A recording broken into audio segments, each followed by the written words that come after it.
Brother Dave, magandang umaga po sa ating lahat. Welcome, Brother Francis.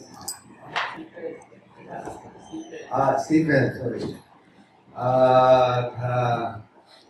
Lumaki ka pa rin, Ito yung dumako sa ating Sunday school. And let's pray for Brother Mike. He is leaving today for Riyadh.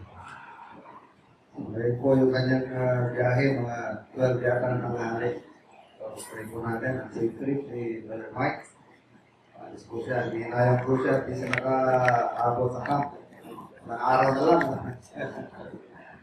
So, dumating na po yung kanyang ticket and he has to leave today. Tayo po yung magbukas ang ating mga Biblia at buksan po natin ang aklat ng Filipos, Kapitulo 4.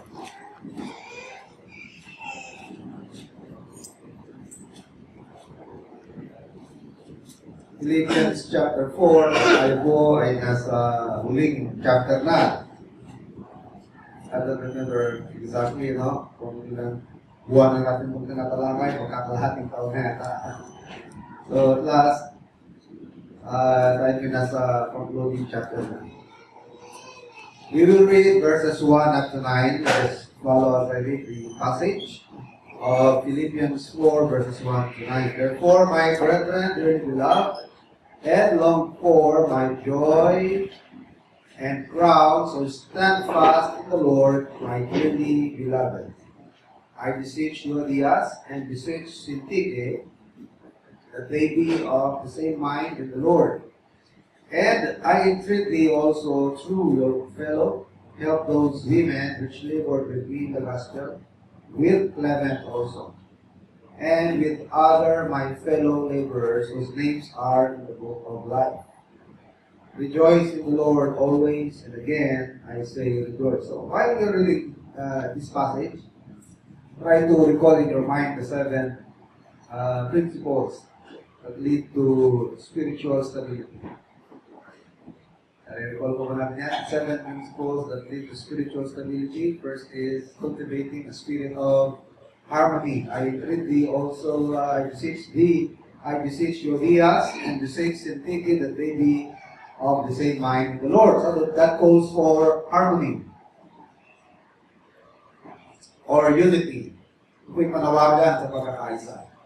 Because disunity or lack of unity might hurt the church, and it could divide the church, and it could hamper the effort of the church.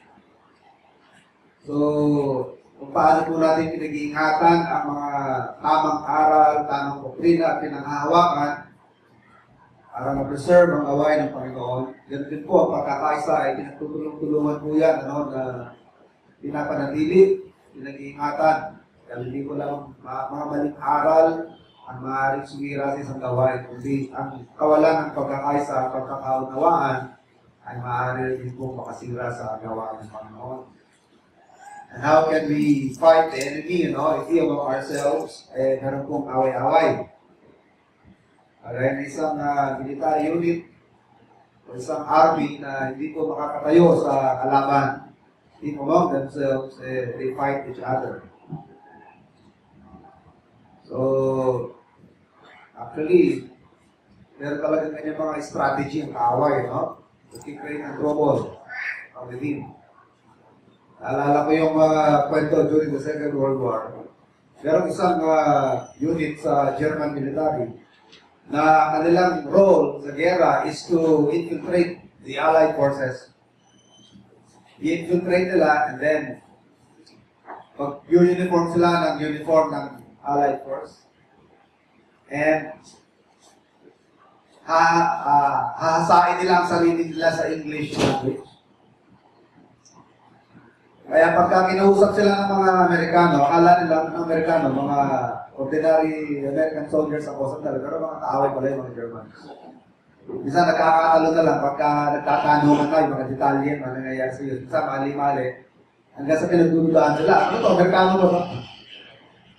Pero maraming naloko, minsan yung mga signages, pinapaligtad yan, nag-MP sila. Sila yung nagkukumat ng traffic. O, dito daan! Yung pala, yung direction nila, pareho dun sa order kung saan sila tutungo. So, it created havoc among the Allied forces. Minsan, yung convoy ng mga military, sa halip na papunta sa, dapat nilang puntahan, doon sila mapupunta sa disyerto, doon sila mapupunta sa maputing lugar, at kung babalik na naman, ang hirap na naman bumalik. So, akala ng mga Allied forces, kakampi nila. Yung pala, yun nasisira sa kanila dahil mga, ano pa yan, mga nag-infiltrate ng mga kalaban. So, yun sinasabi ko na if among ourselves there's lack of harmony or disunity, we will become weak. No? So, we will not only be weakened by false doctrine, but also of discord or lack of unity in the church. So, to stabilize the church, there is a need for us to cultivate a spirit of harmony. So, pinapangalagaan niya. Sabi ng Bible, blessed are the peacemakers. So, we are supposed to be not only peaceful people. Maganda yung maging peaceful tayo ng mga tao. Mas maganda kung tayo yung mga peacemakers. Kapag peaceful ka, iba yung peaceful sa peacemaker. Peaceful, wala kang ginagawa, tahimik ka lang. Pero yung peacemaker, ikaw yung nag-initiate na magkaroon ng peace. You do something to maintain the peace and harmony. Okay? So I entreat thee also through your fellow, help those women which labor with me in the gospel, with Clement also. I do not know who this individual is, that Paul chose not to mention. I entreat thee also through your fellow. And with other my fellow laborers whose names are in the book of life. So para walang ma-miss si Paul, sabi niya, and the others whose names are in the book of life. Lahat kayo. Doesn't matter if I don't mention your names anymore. What's important is your names are in the book of life. Okay na yung pangalan natin, hindi masulat sa mga, sa mga magazine. Okay na yun. Hindi masulat sa mga pakot ng eskwelahan, donated by. Elementary ako, buong bakod yan ng eskwelahan, Kita mo, bawat span, may nakalagay, donated by. Ayan. Yung pala sa mga simbahan ng Katoliko, yung may mga creek, di ba? May mga creek doon. Yung pala mga nicho pala yung mga pinaglibingan pala yung mga malalaking mga donors. Yung mga malaki dinonate sa simbahan, Yung kanilang mga kakalansay, doon na nilalagak sa loob ng simbahan. Yung mga creek. So, hindi na umalaga kung ating pangalan, hindi makasulat kung saan lugar o pader o magazine. As more important is, sabi ng Bible, rather rejoice that your names are in the book of life. Ay, wala tayo sa Forbes magazine ng riches in this world. Or, di pa yung mga Fortune magazine kaya? Of the rich and famous. Listahan ng mga rich and famous. Halo pa natin yan, because our names are in the book of life. Mark 8:36 says, what shall the profit of man if he shall gain the whole world but lose his soul? Or what will a man exchange for his soul? Hindi kayang tapatan ang halaga ng mundo ang kaluluwa na iniligtas ng Panginoon. Kaya kung tayo ligtas, mas mayaman ka pa sa nagmay-ari ng mundo. Sabi ng Bible, ikagalak ninyo na ating pangalan ay nasa aklat ng buhay. And I'm very happy, that my name is in the book of life. Okay, masaya. Yung mga time po na during my meditation, medyo nagpa-flash sa isip ko yan. Magandang feeling, ang sarap ng pakiramdam and my heart is filled with gratitude na isa ako sa mga niligtas ng Panginoon. And that truth alone, or that fact alone, overrides all other blessings and makakalimutan ko yung lahat ng problems, troubles. Napagtatakpan ng kaligtasan, ng realization na ikaw ay ligtas. Paano kung hindi ka ligtas, diba? Sipin mo lang, paano kung hindi ka ligtas? Saan ka matulog? Mabuti ko sa kampungan. Mabuti kung saan mo ang nabubulutin. Ano ko sa impyerno? Diba? Imagine niyo lang impyerno. Maraming Kristiyano hindi naisip yun, kaya matatanglay. Sabi ni Apostle Paul, ni Peter, if you know these things, you will never fall. Give diligence to make your calling and election sure. Kaya nga, inutusan tayo siguruhin ng kaligtasan kasi nakakapagpalakas yan eh. It increases our gratitude to that. Nakakapagtaas, nakakapagpalaki ng ating pasasalamat sa Diyos. And the more that you are grateful, lalo kang napupush na maging loyal sa Panginoon. It motivates you to become loyal to the benefactor. Ang daming binigay sa blessing eh. Daming pagpapala, hindi sa lahat yung pagpapala ng kaligtasan. Alam niyo, yan ang pinakamalakas na motivation sa lahat. Hindi yung pupupukin ka, hindi yung hihiyain ka, i-embarrass ka. Hindi call ko pa, i-mention pa pangalan mo para mapahiya ka. Wala yan, mga kapatid. Hindi makukuha sa lahat. At sa Apostle Paul, anong pang-motivate ni Apostle Paul for obedience? Ang mga Romans. I beseech you, brethren, by the mercies. Try to recall the mercies. Alalahanin mo yung awa ng Diyos kay Diyos. Recall the benefits of salvation. God's benefits that He gave you. Binigyan ka ng kaligtasan. Nahabag sa iyo. Pinatawad ang napakarami mong kasalanan. Ang daming pagpapalang ibinigay na walang kapalit. Those are all undeserved. Wala kang ginawa na ma-deserve yan, and yet binigay lang sa iyo. Sabi ng Apostle Paul, ano ka pa naman? Hindi ka pa mag-living for sa Diyos. That is your reasonable service. To offer yourself, to offer your life. Present your what? Your bodies. Wala namang paglilingkod na hindi involve ang katawan. Ano ba paglilingkod na hindi involve ang katawan? Di ba, I'm with you in the Spirit. Sa Bible yun, I'm with you in the Spirit. Kahit wala ako, pag-pray ko naman kayo. Hindi pwede yun. Hindi pwede, I'm with you in the Spirit. Sabi ng Bible, all services that must be rendered to God will logically involve our bodies, our minds, our lips, our hearts. Involve yan.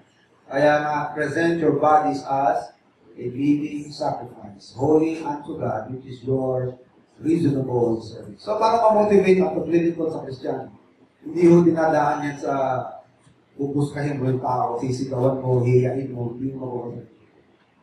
Paalala mo ang kabutihan ng Panginoon. Paalala mo ang mga papapalang binigay ng Diyos, ang grasya ng Panginoon na binigay sa iyo. Pag nag-sink in sa tao yan, yan ang po ang kusang mag-motivate. Yung pasasalamat mo sa Panginoon sa napakalaking binigay sa iyo, yan ang mag-motivate sa iyo na dapat akong ganyan ka. Dapat lang ako na magsukli. Dapat lamang akong mag-return ng favor. Dapat lamang akong magpasalamat at ipakita ang aking katapatan sa nagbigay sa akin ng Panginoon. Sabi ni Peter, give diligence to make your calling and election. Okay? Number second, ang una is cultivating a spirit of harmony, and the second principle is maintaining a spirit of joy. Rejoice in the Lord always, and again, I say, rejoice. So, huwag natin ibabase ang ating joy kung saan. Wala namang iba pwedeng pagpatayan ang ating katuwaan, no? Pero kung ibabatay natin yan sa mga magandang mangyayari, mas marami ho ang pangit ang nangyayari.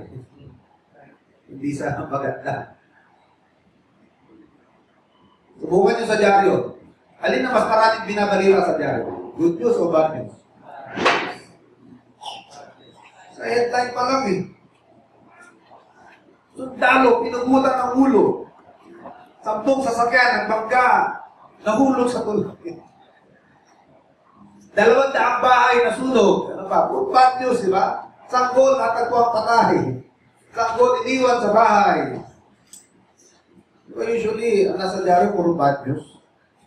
Dapat kayo ng dyaryo, puro good news ang nandyan. Meron ba? Karaniwan, mga kapatid, puro bad news ang nangyayari sa mga. Kaya nga, basehan ng ating katuwaan, sabi ni Apostle Paul, ay hindi sa mga right happenings. Normally, yan po ang pinagbabatayan ng mga tao sa mundo ito. Their happiness dependent on what? Dependent on right happenings. Pero sa mga Kristiyano, mas binibigyan nating pahalagaan ang joy kaysa happiness. Kung ang mundo ito, they search for happiness, tayo naman, we don't search for happiness. Why? Because you can never search for happiness. Karaniwan pa, they search it on the wrong thing. Akala nila ang happiness ay nasa material. What this world will offer. E di bang i-offer ng mundo ito? Di ba? Alam niyo po, i-offer ng mundo ito ay parang ano lamang, parang firecracker. Ano yung lumili ba? British? Sa English yun? Firecracker. Yung mga sinisindihan tapos. British. Ano sa English yun, Brad? Remote mo, no?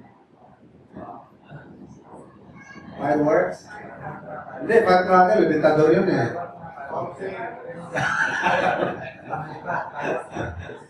Iba yung Brad eh. Fountain.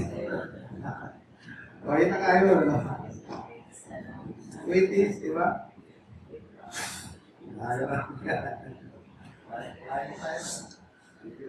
Ang ibig ko sabihin, mga kapatid, ang mga binibigay ng mundo ito, pansamantalang ano lamang, pansamantalang spark, pansamantalang glow, pansamantalang liwanag, pansamantalang excitement. But after everything was spent, pag naubos na yan, anong natitira? Pag gising niya sa umaga, anong matatagpuan niya? Diba, puro kalat. Right? Puro kalat na. Basura. At yung hirap mo sa pag-amoy, hirap mo sa paghinga, hirap mo sa pagwawalis, yan ang iiwan ng mundong ito eh. Patapos ipalasat sa iyo ang mga kaligayahan sa mundong ito, it will leave you what? Empty. It will leave your pockets empty. May mga tao na intention magpakasaya, magbakasyon, 2 taong pinagplanuhan, 1 linggong nagbakasyon, 2 taong pinagplanuhan, pag-uwi, hindi na nagkikibuhan. Diba? May ganyan mga pamilya, 2 taong paplanuhin ng bakasyon, after 1 week na nagaburo at nagbakasyon, pag-uwi, hindi walang kibuhan. Umuwing magkaaway. Kaya mga kapatid, ang ating katuwaan na hindi sa mga bagay dito ng mundo. At ang happiness ay hindi po hinahanap niya. Ang happiness, nagigisingan mo na lang. Nagigising ka na lang na happy mo na ako. Pero sa natatagpuan niya mga kapatid, happiness is in knowing the Lord. Happiness is in fulfilling our duties. Doon ang kaligayahan ng tao. Huwag kayo maglalalayo doon. Pag iniwan niya, subukan niyo. Iniwan niya. Nakita niyo, hinahanap. Hindi tayo pwede tumayo sa duty sa Diyos. Dahil yan ang disenyo ng Panginoon. Ecclesiastes 12, ano? Chapter 12. Ecclesiastes 12:13 and 14. Let us hear the conclusion of the whole matter. Fear God and keep His commandments, for this is the whole duty of man. For God shall bring every work into judgment with every secret thing, whether it is good or evil. So ano ang layunin ng buhay? Fear God and keep His commandments. And never ever try to escape or never ever try to entertain the idea na makakawala ka dyan. Dahil ang pag-ikip ng commandments ng Panginoon at pag-fulfill ang ating duty, it must be performed for the rest of our lives. Kaya sabihin nyo, may exciting ba yan? May masaya ba yan? Yes. Nandun po ang excitement. Nandoon ang kaligayahan.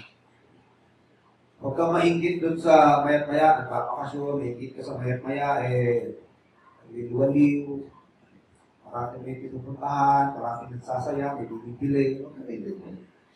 Wala doon ang kaligayahan. Ikaw na matyaga, na nagpulfill lang yung duty sa Panginoon, isang araw, magigising ka. Masaya mo na ako. Nandito pa lang kaligayahan sa paglilingkod sa Panginoon. Nandito pa lang katuwaan yung paglilingkod sa Panginoon. At ang kaligayahan natin, mga kapatid, nakabase sa Panginoon. Dahil siya lamang ang hindi magbabago. Everything in this world changes. Lahat, magbabago.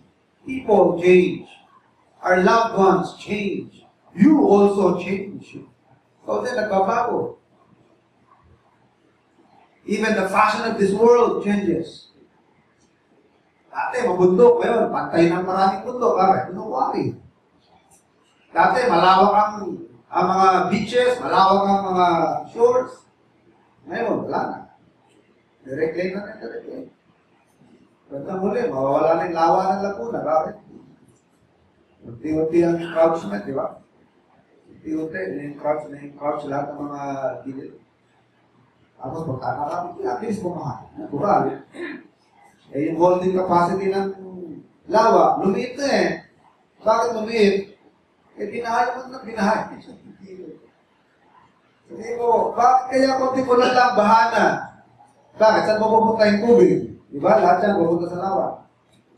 Dahil sa kakaunti na lang yung capacity niya to hold water, at yung labasan naman yan, iisa lang. Alam niyo ba na hindi ako nagkakamali, ang Laguna, di ba? It has 26 tributaries. 26, 29 na rivers, creeks, na papasok sa lawa. Isa lamang ang labasan yan. Di ba? Pasig lang. Ay, dami nang pumapasok dyan. Tapos isa lang ang paglalabasan. Talagang hindi kakayanin ang pasok dito. Yun. Mabilis ang tamba. So, let's continue reading our text. Rejoice in the Lord always. And again, I say, rejoice. So, lahat nagbabago, tanging ang Panginoon lamang ang hindi nagbabago. Kaya, ang kaligayahan natin ay sa Panginoon. He never changes and He will never fail. Everyone will fail us. Our parents, our loved ones may fail us. But the Lord will never fail. He is the same yesterday, today, and forever. Lahat ng kanyang promises is able to fulfill. Lahat ng kanyang mga diwang salita, no? Kaya po niyang pagpanan. He will deliver every promise. He is able to deliver everything that He has promised because He is an omnipotent God. And again, sabi ni Paul, for emphasis, I say, rejoice. Third principle of the 7 principles that lead to stability is what? Content, learning to be content. Let your moderation be known unto all men. The Lord is at hand. Let your moderation or graciousness. The word moderation is graciousness. Yan ang talagang panawagan sa atin ng Biblia, no? 2 Peter 3:18. Ang sabi ng 2 Peter 3:18. But grow in grace and in the knowledge of our Lord and Savior, Jesus Christ. So as our knowledge increases, so is our graciousness. Because you cannot divorce right conduct from knowledge. So our behavior will be the product of our thoughts. As your thought life matures, diba sabi ng Bible, as a man thinketh in his heart, so you see. As a man thinketh in his heart, so you see. Kaya nga si Apostle Paul, Inuna niyang in-approach yung thought before the behavior. Sabi niya sa verse 8, think on these things. And then it was followed by verse 9, the things that thou hast heard, the things that thou hast received, learned, seen, and heard from me, that do. So before the doing, kailangan mo na yung ano po, think on these things. So in order for our grace to grow, kailangan ko rin ang growing in knowledge. Okay? But growing grace. So ang panawagan po sa atin ng Panginoon is growing in grace. And growing in grace will be what? Growing in graciousness.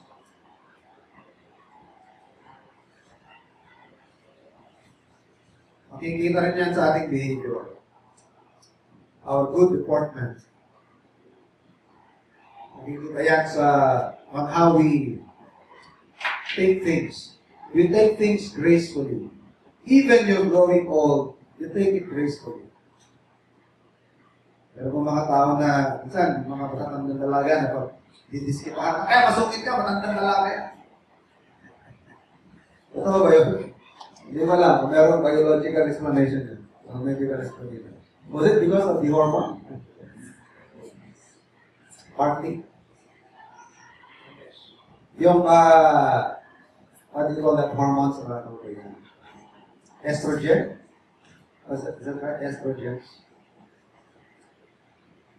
As it depletes, i-deplete na yan as you grow old, it creates that chemical imbalance that affects behavior. Partly, yes, might be. Pero kaya bang talunin yan yung salita ng Panginoon? Kaya bang talunin yan ang Holy Spirit? So, kahit maraming matatandang dalaga, hindi naman ganyan ang behavior. Because some people who grow, they grow old gracefully. Nagiging graceful tayo. So, hindi ka nagiging judgmental, hindi ka nagiging temperamental. Alam niyo yung temperamental, sometimes irrational na, unreasonable. Hindi ka nagiging irrational. Hindi ka nagiging unreasonable. Hindi ka mahirap kasama. Alam mo ka, mga tao mahirap kasama eh. Hindi man yan. Sala sa init, sala sa lamig. Not easy to live with. So, being gracious means being easy to live with. Madali kang kasama ng tao. Pero kasi mga tao na parang ang sikip-sikip kumilos pagka dyan. Hindi ka makagalaw ng free. Nandiri yan, no? Lahat dinumero. Lahat kailangan ingatan mo, bawat hakbang mo, parang kayo. So, all of us need to grow in grace. Let your moderation be known unto all men. So, if you are gracious, that would lead us to be able to take everything. Even abuse. Kahit yung abuso sa atin, kaya natin ito. Because if you don't grow in grace, maiksi yung patience mo. Madali tayong mag-react. Madali tayong irritate, and then the tendency to return evil for evil. And napaka-natural sa atin yan, di ba? Napaka-natural sa tao yung gumante. Wala pa tayong isip. Nasa ano natin yun? Nasa kaluluwa na natin yan. Parang subconsciously yata ang natural reaction natin, gumante. Inborn. Parang sanggol, di ba? Minsan napapacify pagka nakaganto. Yung sanggol, infants. Kahit maliit pa yan, 2-year-old or 1-year-old, iyak ng iyak. Tapos sabihin mo, sino may kasalanan? Wala na may kasalanan. Si kuya, no? Puputin mo kuya. Kuya, kapaluin mo. Yan! Ayan, pinalo ko na. Ang sabihin ng titigil siya, di ba? Sabihin niya ng bata, nasasatisfied ka ba? Makagad siya.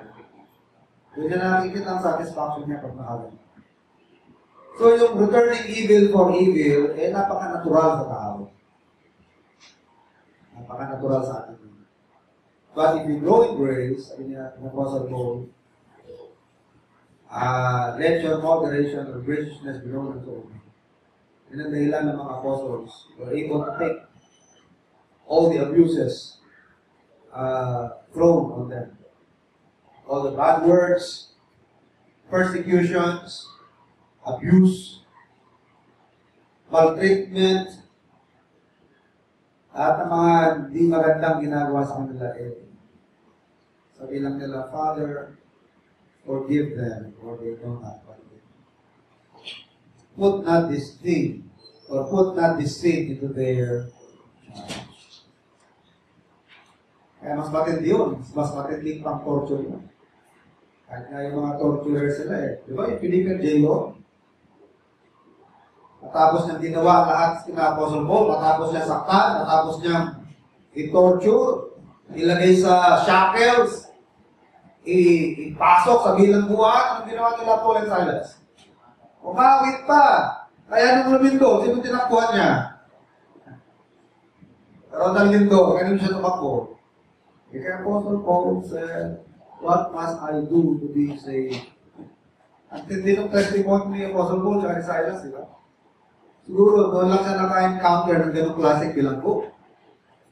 Lahat ng mga na-encounter niya mga hindi bilanggo, talaga mga pusakal. Lumalaban. Kung hindi makaganti sa nagpanalaki, nagdudura na lang, magmumura. Makakagat.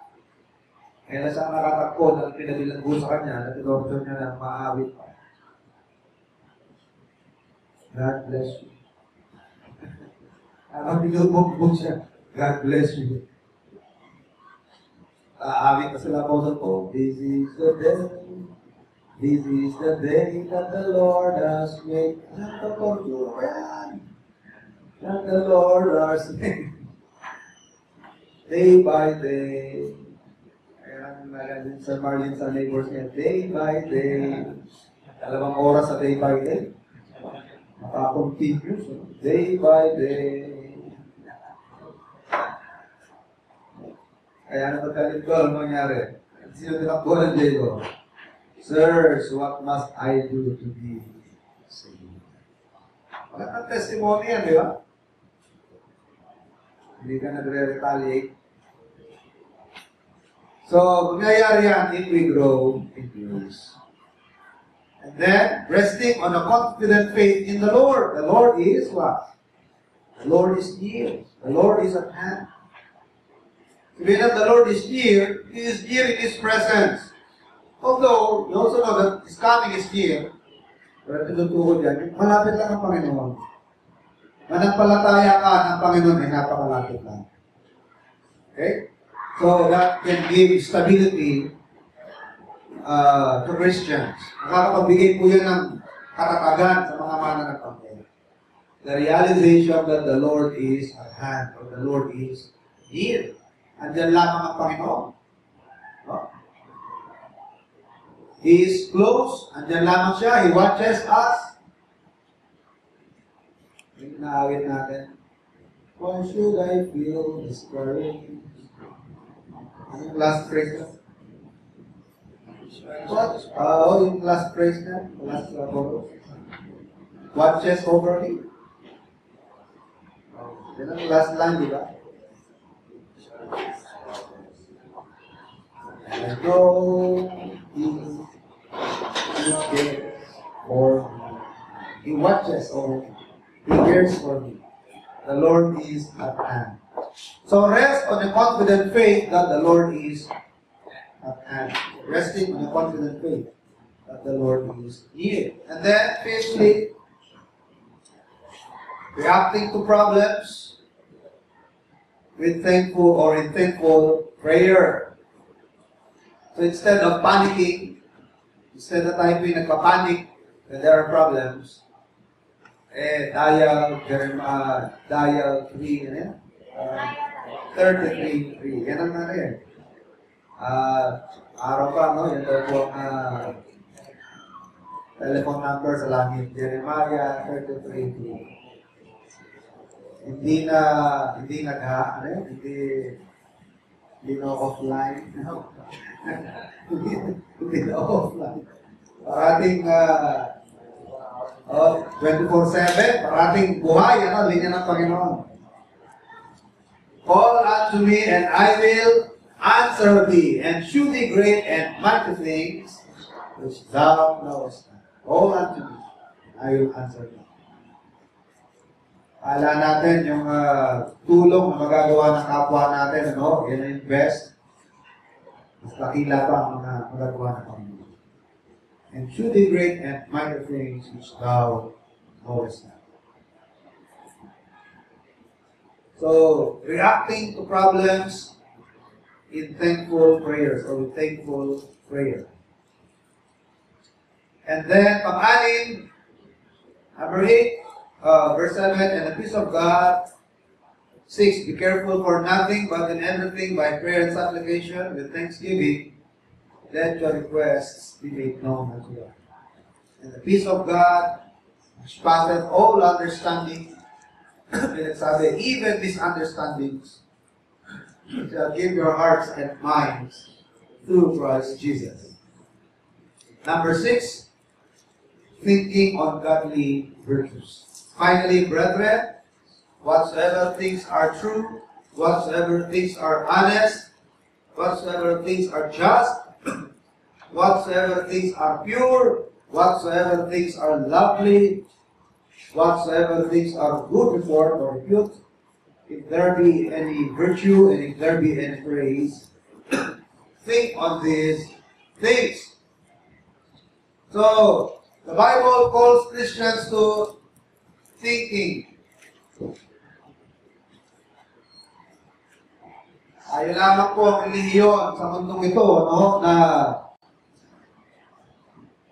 inaatasan o pinopromote. Ito lamang ang nag-iisang relihiyon sa mundo na pinopromote ang pag-iisip. Think. Sabi sa atin ng Bible, ng Panginoon, search the Scriptures. Diba? Inapaisip tayo. 2 Timothy 2:15, study to show thyself approved unto God. A workman that needeth not to be ashamed, rightly dividing the word of truth. Search the Scriptures. Inaatasan tayo ng Panginoon na magbasa, mag-isip.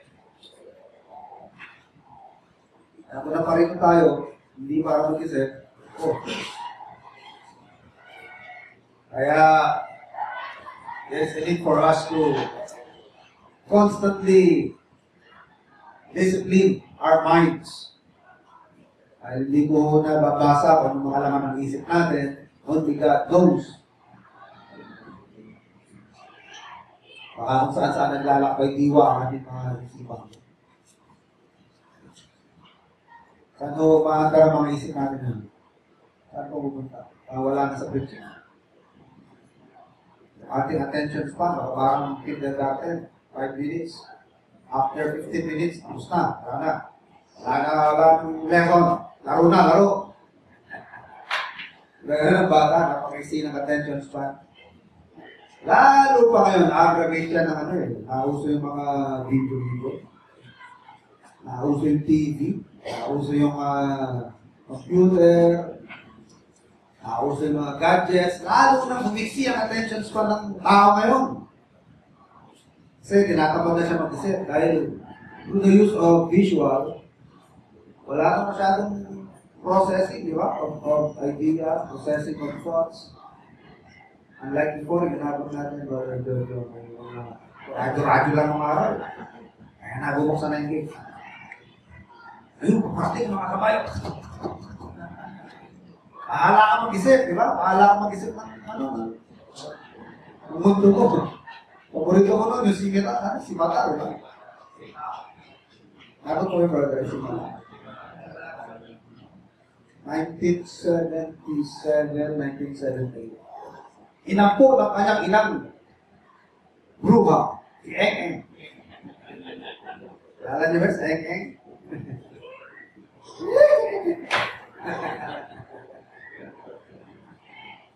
Si mga nakatawa ng araw, ano na yung alas 12 na tanghali tayo eh. Wala na naglaro, ano na sa radyo. Kaya mga bata ng araw, creative, di ba? Saan sila mag-create ng mga senaryo sa isip lang nila yan. Magaling sila mag-process ng mga ideas. Kaya ngayon, pag TV na, wala ka nag-isip, nandiyan na lahat. Nandiyan na yung bahay, nandiyan na yung tigmaan. Dati, iisip mo yung tigmaan. Lahat ng klase ng halaman na gusto mong i-search, nandiyan na, makikita mo agad. Mag-isip ko, bakit na? Titignan mo naman. Ano nangyari? Ano naging effect? Lalo mix niya, attention span ng kaunting pakikinig lang, wala na. Hindi pa. Kaya, kailangan na tayo. Let's try to discipline our minds. Concentrate. Yan. Think. Only the religion of the Lord. Yan po, nag-iisang reliyon sa mundo na ano po. Ina-exalt ang pag-iisip. Okay. Why? All the religion of this world, ano lang yung offer nila? Mga rituals lang, ceremonials. Sinasabi ng Biblia na having the form of godliness. But there is no power. Meron lamang anyo ang kabanalan, pero walang kapangyarihan. Walang kapangyarihan makapagpabago ng buhay. Walang kapangyarihan mag-elevate ng level ng thinking ng tao. Dahil puro rituales lang eh. Puro seremonyas. Nakakaba ko? O ano yun? Anong rituales ng tao ngayon? Buong mundo? Pagaspas? Pagaspas o palaspas?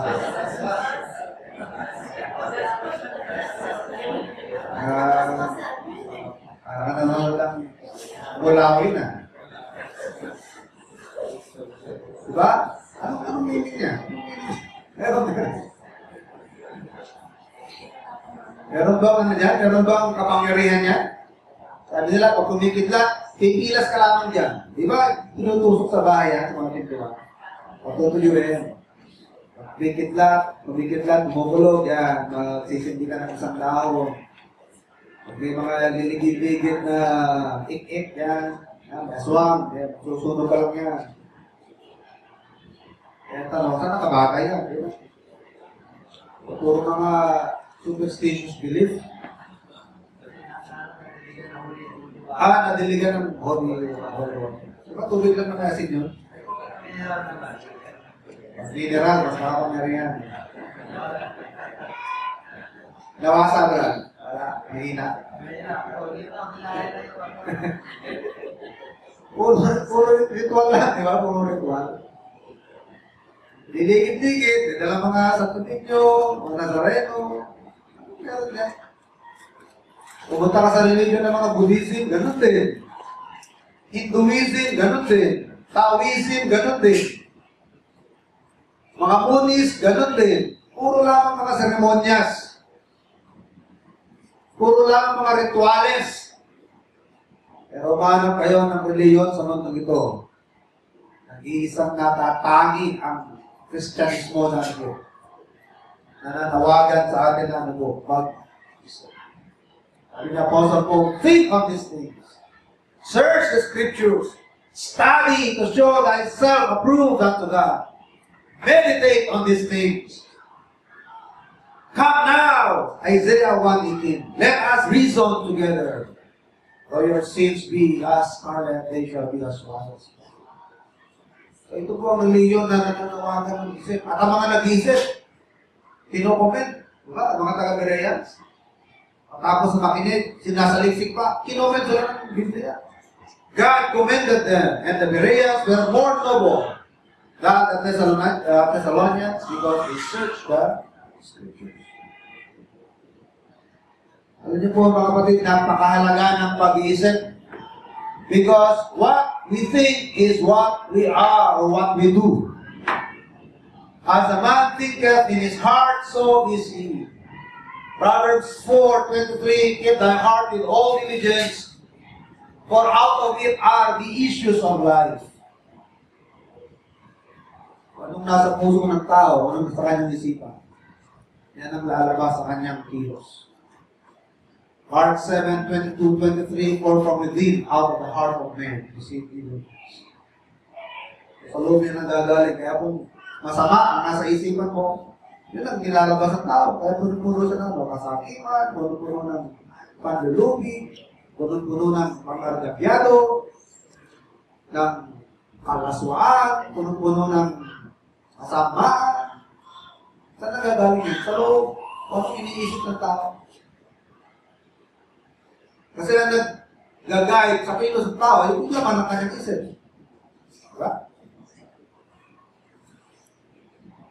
Nasabi ng Panginoon, for out of the abundance of heart, the mouth speaketh.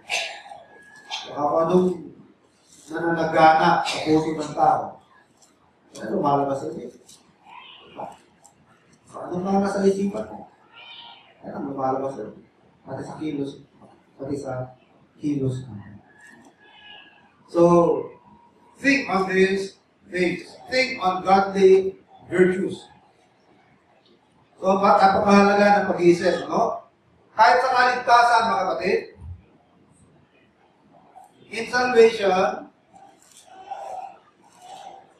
as well as in sanctification, kailangan ang thinking.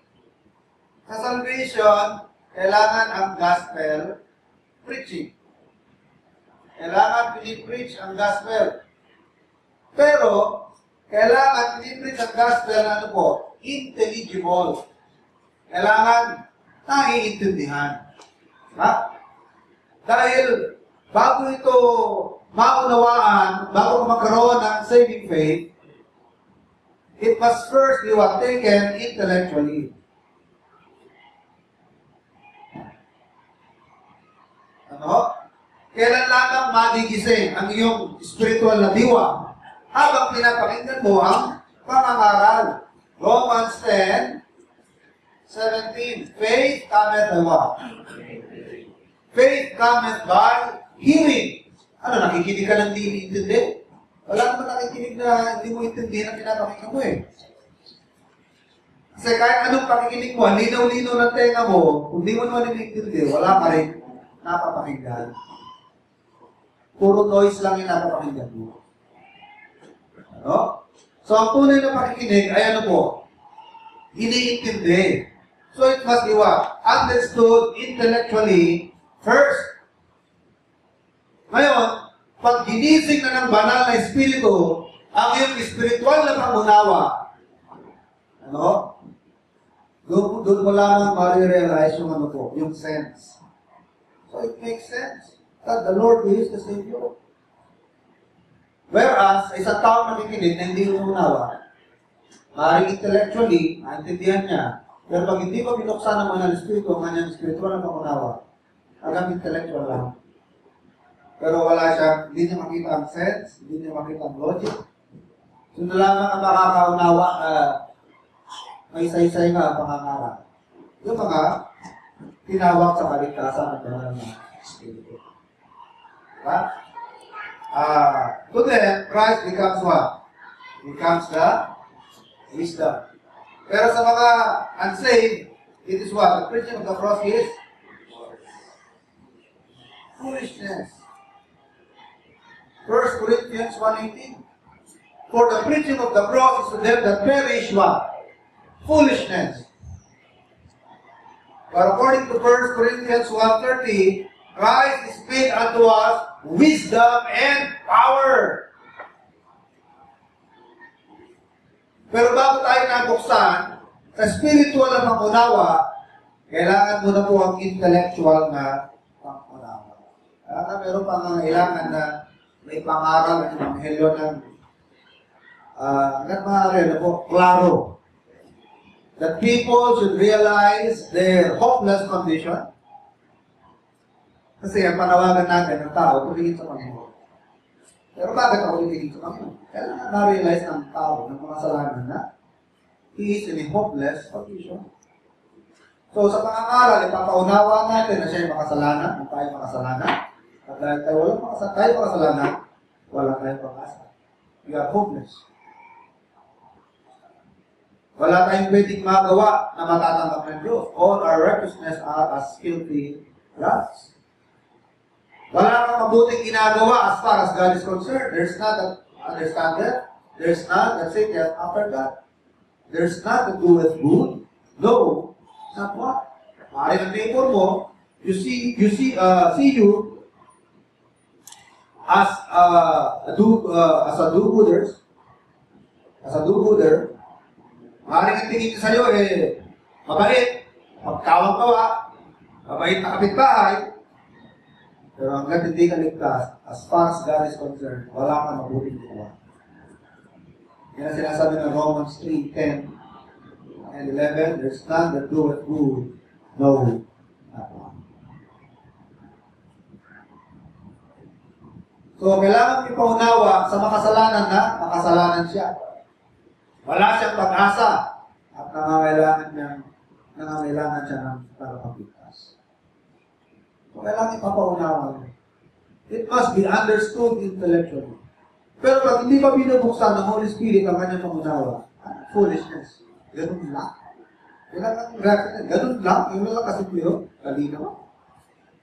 Walang kakwenta-kwenta. Pero sa mga bibigyan unawa ng Holy Espiritu, walang ibang paraan. Only Christ is my Savior. Alam niyo ba na in-exemplify yan dun sa cross, diba meron dalawang tulisan? May dalawang tulisan, the one on the right and the one on the left. Parehong tumutuligsa sa Panginoon yan. Kasi, tinutuligsa nila pa rin ang Panginoon. Sabi po, you are God. Marami kang miracles. Marami kang perform na milagro. Why don't you do some miracle? Save yourself and us. So, kinuputya nila ang Panginoon. At what happened? Pagtungtong ng alas 12, ano nangyari? Nag-iba ng opinion. Nag-iba ng pananaw. Yung isa, ang naging tingin niya sa Panginoon, hindi isang helpless na nakapako. Ang nakikita niya ay isang Savior. Dahil sabi niya, save me. In effect, parang sinasabing save me. Pero ano yung actual sinabi niya? Remember me. Diba? Remember me. So, meaning, he sees the Lord as a Savior. He sees the Lord as powerful.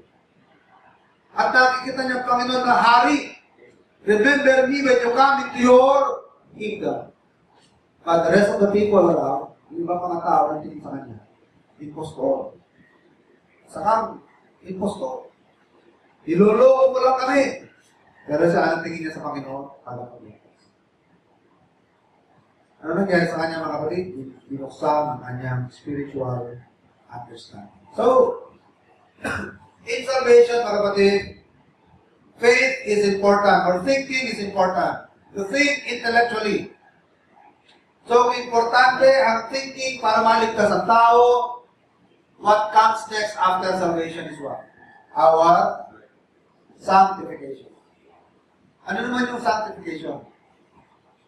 What I mean by sanctification is what? Progressive.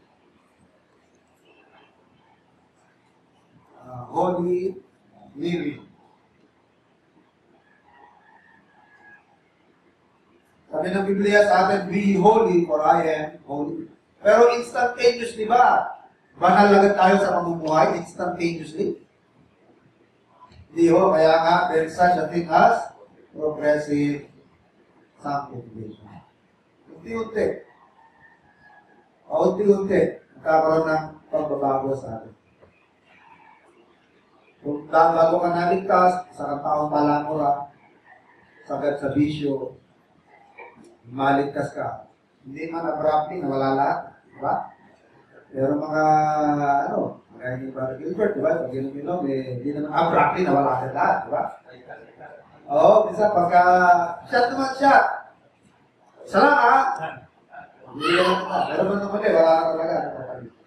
Totally, wala. Ako na, progress na. No? Pero, unti-unti, di ba? Dati mga palamura. Dati, parang palamuti lang sa bibig mo yan eh. Nabubulaklak lang yan. Parang pabulaklak pa lang sa kada kwento, may mura eh, di ba? Kada kwento, may mura. Kada kwento, may mura. Bandang muli, kapag naman. Bad word. Bandang muli, wala. Progressive. Yun po ang progressive sanctification. At para mangyari mo yung progressive sanctification, again, thinking is important. At saan pupunta ang ating thinking? Thinking what is what? What is true? And where can you find the truth? Again, di ka naman lalayo sa Biblia. John 17:17. Sanctify them through thy truth. Thy word is truth. Where can you find the truth? The truth is in the Bible. Babalik na naman tayo rito. Ano naman ang gagawin natin dito? Eh di pag-iisipan na naman ito. Hindi ho magaganap ang progressive sanctification ng maayos na tamad tayo magbukas ng Biblia. Tamad tayo mag-isip ng Biblia. Hindi yung mangyayari. Gusto mo, banal ka kagad, panalangin ka ng panalangin. Ayaw mo naman mag-meditate. Ang mangyayari yan. Lord, sana ako'y maging banal, mawala na yung masamang ugali ko, masama na yung mga bad words, masama na yung masamang pag-iisip ko. Ano nga mangyayari yan? Mangyayari lang yan kapag ka parati mo iniisip ang salita ng Panginoon. Wala namang pwedeng isipin kundi ang katotohanan. Diba? Para mangyari yan. Saan mo matatagpuan ang katotohanan? Wala naman yan sa bolang kristal ang katotohanan. Hindi mo na makikita ang katotohanan kay Papa Jack, Papa Dudut. Ano ba magsasabi ng katotohanan? Wala rin yan sa horoscope. Wala rin na katotohanan kung kanino-kaninong counselor or guidance counselor. Ang katotohanan ay naririto. Sanctify them through thy truth, thy word is truth. So, kailangan iisipin ito. Maganda po na tayo nagro-roll the verse, nag-memorize. Pero, iangat nyo pa sa next level, bukod sa memorize, i-meditate natin. Iba yung nag-memorize lang sa nag-meditate. Ang nag-meditate, hindi imay-imay mo yan. Hindi imay-imay. Kasi kung mag-memorize, madali lang yan eh. Yung naka-memorize nga ng buong New Testament eh. Jack Van Impe. Buhay-buhay mo yan. He was able to memorize the New Testament. Pero sa Pilipino, he was able to memorize the Gospel according to John. At naging bisita na natin dito yun. Natatandaan nyo si Pastor Red Video na memorize na yung Book of John. So, madali lang memorize ang Bible, mga kapatid, kung didisiplinahin mo sa ito. Pero iba po ang memorization sa meditation. Ang meditation, pag-imay-imay yan. Sipin nyo, ang meditation parang yung ginagawa ng kalabaw. Ang kalabaw, pag kumain yan, kain na kain yan. Pero i-stock niya sa first stomach. Pero pag yan ay tinali mo na sa silong ng bahay o sa poste, hindi pa rin napigil yan ang amo mo yan. Dahil lahat ng kanyang nilunok na nasa first stomach, unti-unti niyang ilalabas mo. At muli mo kuyain, butay-butayin. Ano? Imamasticate na gusto yan. At pagka butay na yan, saka nalulunokin at ilalabas na naman yung pakonti-konti. Yan yung sinasabi sa Bible, they chew, takad. Chewing, takad. So yung mga kumakain ng damo na they chew, takad, yan ang clean animal, isa sa mga clean animal sa among the Israelites.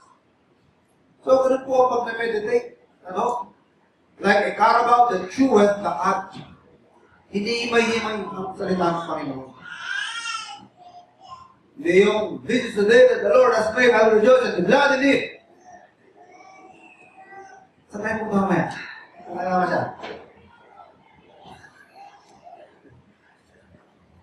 Memorize ang verse, tapos layo pala ng isip, nasa pasyal pala.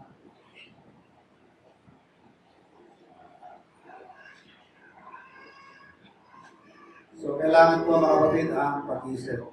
In salvation, thinking is important. And in sanctification, in our progressive sanctification, thinking is also important. And in thinking, mga kapatid, ano ating isipin? Ang katotohanan. And where can we find the truth? Thy word is. Whatsoever things are true. Whatsoever things are true. Think on these things. And we can only find the truth in the Word of God. Ano ito kayo? At ito ko sa mga. Kaya Gilbert, pag-i-close tayo.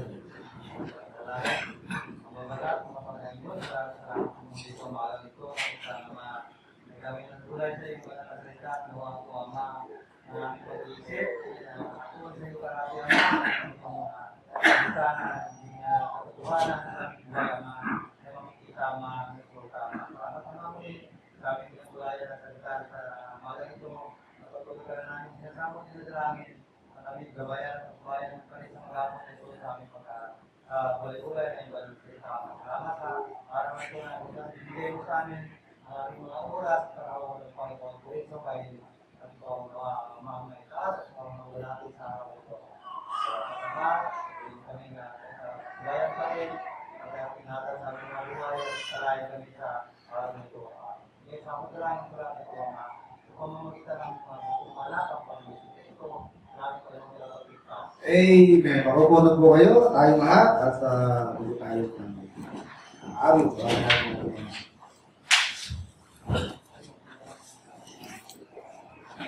Maraming salamat po, Pastor, sa napakagandang message. Tayo po ito ngayon. Hilingan po natin si Brother Mitchell na pangunahan po natin ito pag-aaral.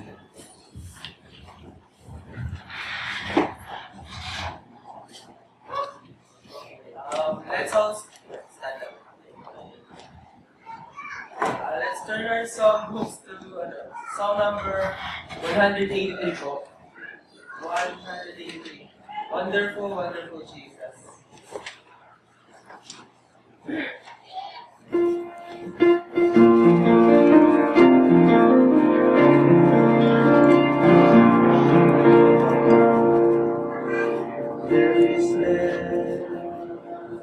Okay.